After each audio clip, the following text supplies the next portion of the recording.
नमस्कार दोस्तों, एजुकेशन 24 में आपका स्वागत है। दोस्तों, मान लीजिए कल आपका एग्जाम होने वाला है और आज अभी तक आपने एग्जाम की बिल्कुल भी तैयारी नहीं किया हुआ है और आज आप बैठ करके सोच रहे हैं कि कल के एग्जाम में मैं क्या लिखूंगा, कैसे पास होऊंगा, कौन सा तरीका अपनाऊंगा। तो दोस्तों, आपके सभी सवालों के जवाब आज के इस वीडियो में आपको देने वाला हूँ और साथ ही साथ मैं आपको बताने वाला हूँ कि कल के एग्जाम में आपको क्या करना है, कैसे लिखना है, कैसे पास होना है, कौन सा तरीका अपनाना है, सब कुछ आपको बताऊंगा इस वीडियो के अंदर। तो आप इस वीडियो को पूरा अंत तक जरूर देखिएगा और वीडियो अच्छा लगे तो वीडियो को लाइक शेयर जरूर कीजिएगा। तो आइए देर न करते हुए वीडियो को शुरू करते हैं और जानते हैं। दोस्तों, मान लीजिए कल सुबह 9 बजे आपका एग्जाम होने वाला है और आज अभी तक आपने एग्जाम की बिल्कुल भी तैयारी नहीं किया हुआ है और आज आप बैठ करके सोच रहे हैं कि कल के एग्जाम में क्या लिखूंगा, कैसे पास होऊंगा। तो दोस्तों, आपको बैठ करके सोचना नहीं है। आपको क्या करना है, आपको सबसे पहले ये देखना है कि आज अभी आपके पास कितना समय बचा हुआ है। जैसे मान लीजिए आज आपके पास 2 घंटा समय बचा हुआ है, आज आपके पास 4 घंटा समय बचा हुआ है, आपके पास 5 घंटा समय बचा हुआ है। आज आपके पास जितना भी समय बचा हुआ है, आपको क्या करना है कि कल आपका जिस भी सब्जेक्ट का पेपर होने वाला है, जैसे मान लीजिए कल आपका हिस्ट्री के पेपर होने वाला है, कल आपका सोशियोलॉजी के पेपर होने वाला है, कल आपका जियोग्राफी के पेपर होने वाला है, यानी कि आपके पास जितना भी समय बचा हुआ है, कल आपका जिस भी सब्जेक्ट का पेपर होने वाला है, आपको क्या करना है, उस सब्जेक्ट का किताब या सीरीज लेना है।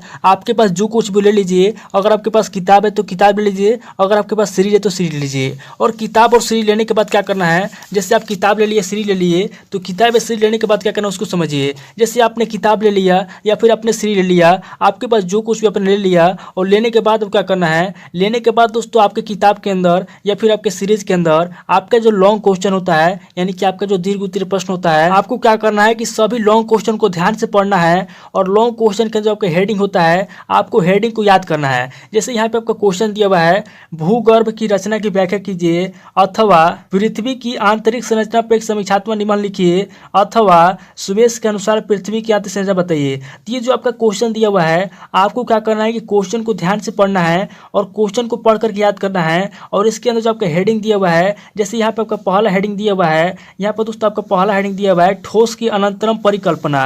तो आपको क्या करना है कि सबसे पहले क्वेश्चन को पढ़ लेना है और क्वेश्चन को पढ़ने के बाद आपका जो पहला हेडिंग दिया हुआ है, आपको पहले हेडिंग को पढ़ना है और इसी तरीके से जो आपका मेन हेडिंग दिया हुआ है, जैसे यहाँ पे पहला हेडिंग हो गया ठोस की अनंतरम परिकल्पना, उसके बाद दोस्तों आपका दूसरा हेडिंग हो जाएगा तरल अंतरम परिकल्पना। इसको याद कर लेना है। यानी कि जो ब्लैक कलर में दिया हुआ है, ये जो ब्लैक कलर में मोटे कलर में दिया हुआ है, आपको केवल मेन हेडिंग को याद करना है। इसके अंदर जो आपका उत्तर दिया हुआ है, जो आपका पतले कलर में जो आपका उत्तर दिया हुआ है, आपको दोस्तों उत्तर को याद नहीं करना है, आपको बस हेडिंग को याद करना है और बस क्वेश्चन को याद करना है। जैसे यहाँ पे दोस्तों आपका दूसरा हेडिंग हो गया तरल अंतरम परिकल्पना, उस तरीके दोस्तों आपका तीसरा हेडिंग यहाँ पर दिया हुआ है।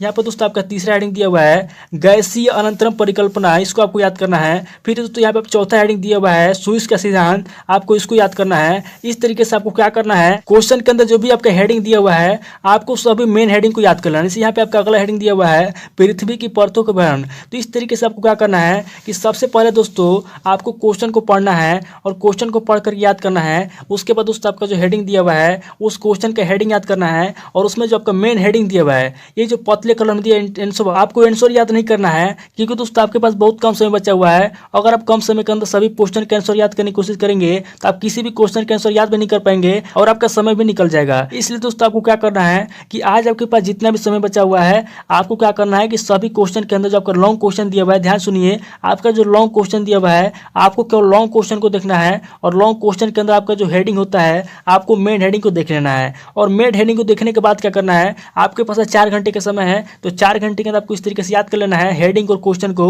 और हेडिंग क्वेश्चन याद करने के बाद क्या करना है, आपको दोस्तों आज रख देना है। जैसे आप आज जब रात में सो जाते हैं तो रात में आपको सो जाना है और कल सुबह जब उठते हैं एग्जाम में जाने के लिए, जब तैयार होते हैं और जब एग्जाम में आप चले जाते हैं, तो एग्जाम हॉल में जाने के बाद क्या करना है, वहाँ पे आप समझिए एग्जाम हॉल में जाने के बाद क्या करना है। जैसे मान लीजिए आप एग्जाम हॉल में चले गए, तो एग्जाम हॉल में दोस्तों जाने के बाद आपके सामने जो क्वेश्चन पेपर आता है, आपको क्या करना है कि आपके क्वेश्चन पेपर जो भी लॉन्ग क्वेश्चन आता है, आपको सबसे पहले फोकस करना है लॉन्ग क्वेश्चन के ऊपर। क्योंकि जो लॉन्ग क्वेश्चन होता है, लॉन्ग क्वेश्चन तो 15 से 20 नंबर का होता है, 10 नंबर का होता है, यानी कि लॉन्ग क्वेश्चन ज़्यादा नंबर का होता है। अगर आप सबसे पहले लॉन्ग क्वेश्चन को हल करते हैं तो आपको ज़्यादा नंबर मिलता है। इसलिए क्या करना है कि आपको सबसे पहले लॉन्ग क्वेश्चन के ऊपर फोकस करना है और सबसे पहले दोस्तों आपको लॉन्ग क्वेश्चन के आंसर लिखना है। लॉन्ग क्वेश्चन आपको आ रहा है, उस लॉन्ग क्वेश्चन के आंसर आपको सबसे पहले लिख लेना है। और जो भी लॉन्ग क्वेश्चन आपसे नहीं आ रहा है, यानी कि जिस भी क्वेश्चन के आंसर आपको नहीं पता है, उस कंडीशन में आपको क्या करना है, उस कंडीशन में आपको उस क्वेश्चन का आंसर कैसे लिखना है उसको ध्यान समझिए। जैसे मान लीजिए कि आपके क्वेश्चन पेपर में 4 क्वेश्चन दिया था लॉन्ग क्वेश्चन, जिसमें से आपको 2 क्वेश्चन का आंसर पता था, तो आपने 2 क्वेश्चन का आंसर सबसे पहले लिख लिया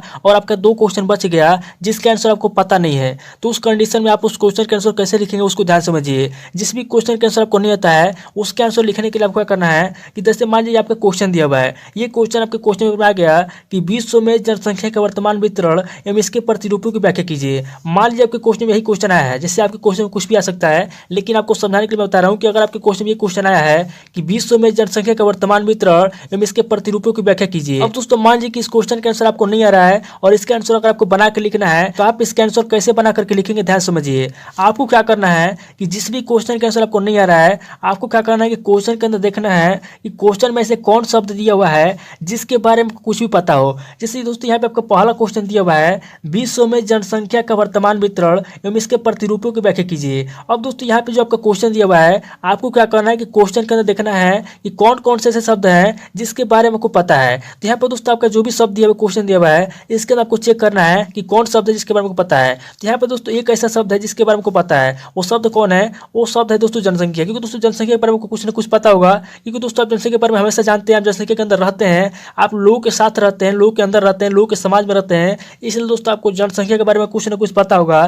तो आपको क्या करना है कि क्वेश्चन के अंदर देखना है कि कौन ऐसा शब्द है जिसके बारे में आपको कुछ ना कुछ पता हो। तो यहाँ पर दोस्तों ये जो क्वेश्चन दिया हुआ है, इसके अंदर दोस्तों एक शब्द है जनसंख्या जिसके बारे में आपको पता है। तो इस क्वेश्चन के आंसर आपको बना करके कैसे लिखना है, तो यहाँ पर दोस्तों इस क्वेश्चन के आंसर आपको इस तरीके से बना करके लिखना है कि जो जनसंख्या है, जनसंख्या का अर्थ क्या होता है। सबसे पहले दोस्तों आपको लिखना है इस तरीके से कि जनसंख्या है, यहाँ पर दोस्तों आपको सबसे पहले जनसंख्या का परिभाषा लिखना है। उसके बाद दोस्तों आपको जनसंख्या का अर्थ लिखना है कि जनसंख्या का अर्थ क्या होता है। उसके बाद दोस्तों आगे आपको लिखना है बना करके कि जनसंख्या के लाभ क्या है, जनसंख्या की हानि क्या है, जनसंख्या से कौन कौन समस्या उत्पन्न होती है और उन समस्याओं का समाधान क्या है, आने वाले भविष्य में जनसंख्या से कौन कौन संकट उत्पन्न हो जाएगा और उन संकटों को किस तरीके से निपटारा जाएगा। यानी कि इस तरीके से आपको क्या करना है कि जनसंख्या को ले लेना है और जनसंख्या को लेकर के इसका परिभाषा लिखना है, इसका परिचय लिखना है, इसके हानि लिखना है, इसके लाभ लिखना है, यानी कि इसके बारे में आपको सब कुछ लिखना है। तो दोस्तों इस तरीके से आपने लिख देना है। अब दोस्तों यहाँ पे दूसरा क्वेश्चन दिया हुआ है, इसको समझिए। जैसे यहाँ पे आपको दूसरा क्वेश्चन दिया हुआ है भारतीय शिक्षा में मैकाले की नीति का वर्णन कीजिए।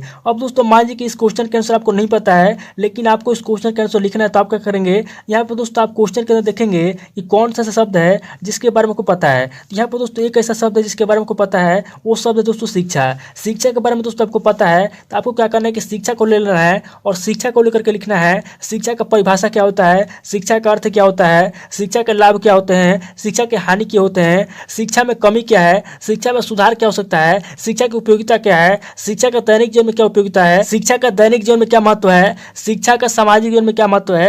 यानी कि इस तरीके से क्वेश्चन के अंदर जो भी शब्द दिया हुआ है, आपको जिस भी शब्द के बारे में पता है उसको ले लेना है और उसको लेकर के इस तरीके से आपको बना बना के लिख देना है। उसके बाद दोस्तों आगे आपका अगला क्वेश्चन दिया हुआ है शिक्षा शास्त्र से आप क्या समझते हैं, विस्तार पूर्वक वर्णन कीजिए। अब दोस्तों मान लीजिए इस क्वेश्चन के आंसर आपको नहीं पता है, इसका सटीक उत्तर आपको नहीं पता है, लेकिन इस क्वेश्चन के आंसर आपको बना बना के लिखना है। तो क्या करेंगे, इसके अंदर आप देखेंगे कौन सा शब्द है जिसके बारे में आपको पता है। तो यहाँ पे दोस्तों इस क्वेश्चन में एक ऐसा शब्द है जिसके बारे में आपको पता है, वो शब्द दोस्तों शिक्षा शास्त्र। यानी कि शिक्षा शास्त्र के बारे में पता है, तो आपको क्या करना है, इस शब्द को ले लेना है और इस शब्द को लेकर क्या करना है, इसके बारे में आपको लिखना है कि शिक्षा क्या होता है, शिक्षा का अर्थ क्या है, शिक्षा के लाभ क्या है, शिक्षा की हानि क्या है, शिक्षा की उपयोगिता क्या है। यानी कि सब कुछ आपको शिक्षा के बारे में लिख देना है। उसके बाद दोस्तों आपका अगला क्वेश्चन दिया हुआ है जनसंख्या वृद्धि से आप क्या समझते हैं, इसके लाभ हानि एवं समस्याओं का विस्तार पूर्वक वर्णन कीजिए। तो मान लीजिए दोस्तों इस क्वेश्चन के आंसर आपको नहीं पता है, लेकिन आपको इस क्वेश्चन के आंसर लिखना है। तब क्या करेंगे, यहाँ पर दोस्तों आपको क्या करना है कि इसके अंदर देखना है कि कौन कौन सा ऐसा शब्द दिया हुआ है जिसके बारे में आपको पता है। तो यहाँ पर दोस्तों कौन शब्द है जिसके बारे में पता है, तो यहाँ पर दोस्तों एक ऐसा शब्द है जिसके बारे में पता है,